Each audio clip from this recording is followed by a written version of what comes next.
I started caving in 1953 as a schoolboy from Bath.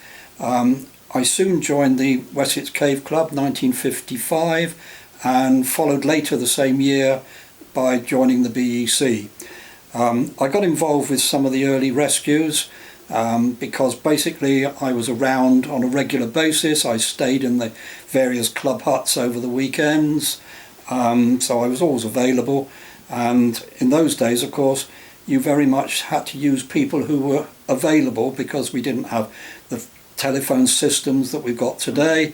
So it was a case of who's around at the weekend, and people would come and find you either in the club huts or in the pubs, wherever. So that's how I actually started. Probably the first rescue I can actually remember being involved with was Roger Falls in Eastwater, 1957 I think it was, where the guy had fallen and injured himself quite badly. It was a case of dragging a stretcher through the boulder choke in Eastwater.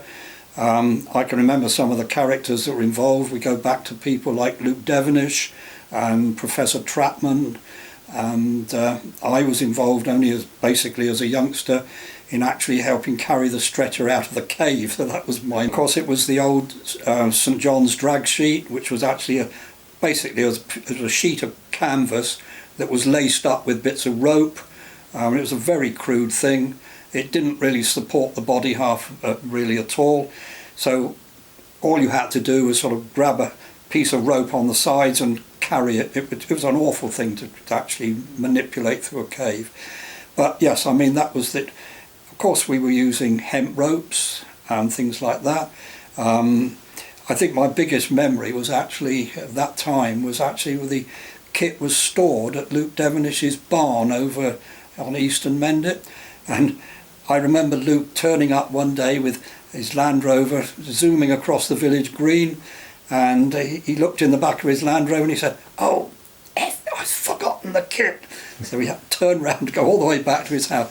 But in those days, the kit consisted of a bit of hemp rope, probably a ladder.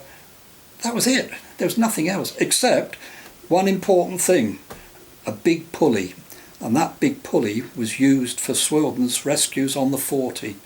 So, a lot of that didn't appear until we actually had the Cave Rescue depot at the Belfry. And I'm not sure the date of that, but I think it was the late 60s when we actually got a store for putting all the equipment in, because one of the problems with the early kit, the hemp rope, I mean, there were classic incidents where hemp ropes got wet and damp and rotted and people actually were injured. I mean, there was a classic injury in Lamlear where somebody fell because they'd used a hemp rope and it broke.